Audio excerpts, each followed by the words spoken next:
Hello everybody, Matt from TDM Style here, and today I'm going to show you how to up your Dapper game by making your own pocket squares.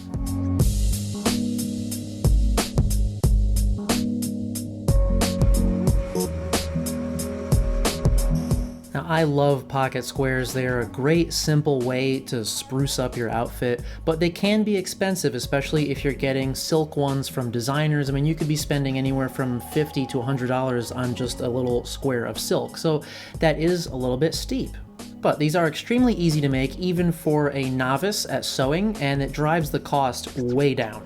Now, there are a number of different ways that you can go about making these, and what I'm going to be showing you today is how to do a hand-rolled hem that you do see on many of the designer pocket squares. Now, there are only 4 things that you need for this. Firstly, you need your fabric, and pocket squares are typically made out of either like a silk or satin with a nice sheen to it, or a linen. So go to your local Joann's or other fabric store, and you can browse like the red tag clearance fabrics and stuff, and you can find some great deals. And the good news is that you need very little fabric. Typically, a pocket square is either like a 10 by 10 inch square, or for the larger ones, a 17 by 17 inch square. So depending on what kind of fabric you're getting, you might be able to get a fat quarter, which is an 18 inch by 21 inch piece of fabric, which works perfectly. If you can't get your particular fabric in a fat quarter, you're just going to need a half a yard so that you have enough for at least your 10 by 10 inch square with some extra allowances. So the fabric that I'm using today is a satin actually from Spoonflower, and this is because I'm upgrading my Kilgrave pocket square for my police station variant. The original pocket square was the Sunshine print by Paul Smith, and this is a 17 by 17 inch square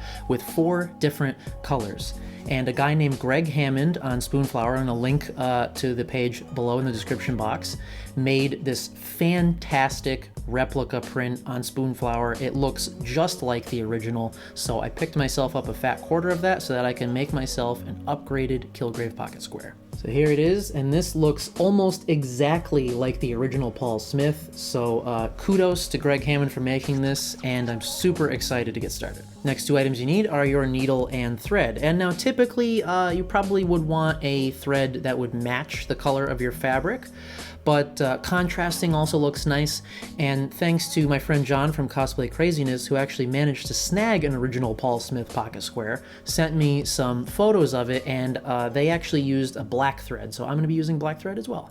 And last but not least, you're going to need a nice sharp pair of fabric scissors. So naturally, the first thing you're going to need to do is just take your scissors to your fabric and cut out your square, whether it's going to be the 10 by 10 inch or 17 by 17. And I would say to give yourself an extra half an inch or so on each side, just to allot for a little bit extra in case you make a mistake. So I'm going to go ahead and get mine cut out, and then we'll move the camera down to the table so we can get into the needlework. All right, so now we've got our material cut out, and first things first, we just need to thread our needle. Now when you're doing a rolled hem like this, you only want a single strand on your needle rather than the double strand that you would want for like a button or something like that. So I'm going to go ahead and just get a decent amount of thread here. I'm going to cut the end so we have a nice sharp end. Put that through our needle. Okay. So I'm going to leave, about just a few inches of extra on the end. So the easiest way to make the knot in the end of your strand is to lick your finger, wrap the thread around your finger like this, and now just slowly roll it down so you get it all bunched up like so. And now you can grab here and just sort of pull. And you end up with this nice big knot on the end. So I'm just going to take my scissors and cut off the tails of that thing so it's nice and neat. Alright, so now we're ready to actually start sewing. So I'm going to show you guys on this tan section of the fabric so it's easy to see. And so the first step is to just take this fabric and put it face down, like so. So your first step is to take your needle, and you want to come down from the raw edge about 1/8 of an inch or so. And you want to take a very, very small stitch and just grab just a few threads of this fabric here. Like this. Okay. We want to run that all the way through to our knot. Okay. Now I've just flipped my fabric over so that I can actually do this right-handed. So once you've got your first stitch in there down about 1/8 of an inch from the raw edge, we're going to take that raw edge and fold it over. like this. And now we want to come straight up from that stitch that we just made and get our needle to grab just the fold. We don't want it to go all the way through to the other side. Grab just that fold, and you're going to take a long stitch, probably about 1/2 inch, and come through like so. And I've got probably way too much thread. So you're going to make this tiny little loop like that, okay? And now we're basically just going to repeat those 2 stitches. So from this long stitch, we're going to come down, grab just a few little threads of the fabric for our short stitch. Get another loop. Now we're going to come up and right next to that first loop and grab our long stitch.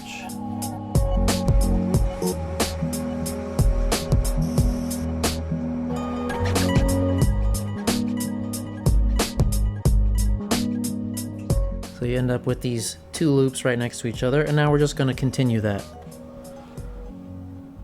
Come down, short stitch, up, long stitch,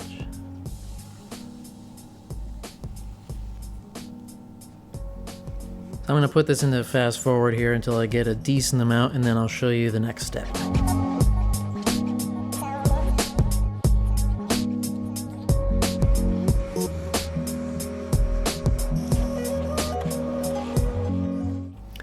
Okay, now once you've got a decent number of these sections of loops, you're just going to hold your fabric down on one end, grab your thread, and now you can actually pull it taut, and you'll see the hem start to roll over, hence the name rolled hem.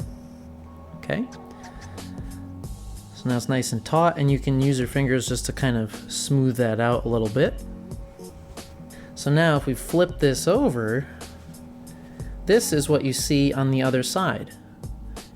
You'll see those tiny little stitches where we took the small few threads of fabric poking through the other side, but other than that, it's a very neat rolled edge. And then you can just continue on working. So I'm going to keep on sewing, and then I'm going to show you what you need to do when you get to a corner. Okay, so we've come to a corner here. So I ended on basically a long stitch. I pulled this taut. And so now for this corner, what we're going to do, we're going to come down, take our short stitch as we normally would. And we're going to come straight up over that long stitch through like this.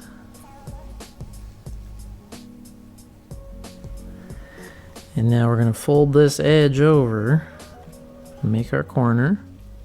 And I'm going to turn the fabric around actually so I can actually see what I'm doing. So we're going to fold this over and then come through this new edge. It's a short stitch here. Now we can turn our fabric around and basically just kind of continue on how we were doing. So first I'm going to cut these little wisps off the raw edge here.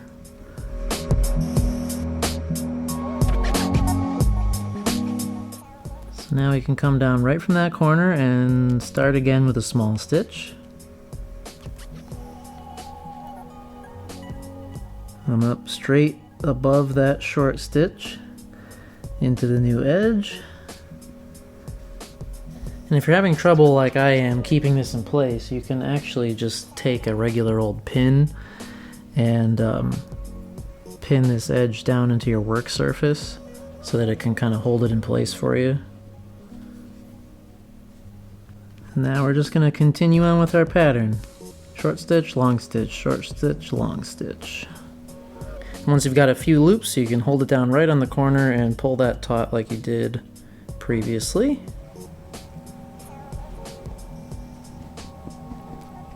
Smooth it out with your fingers. And now you can see your corner on the other side.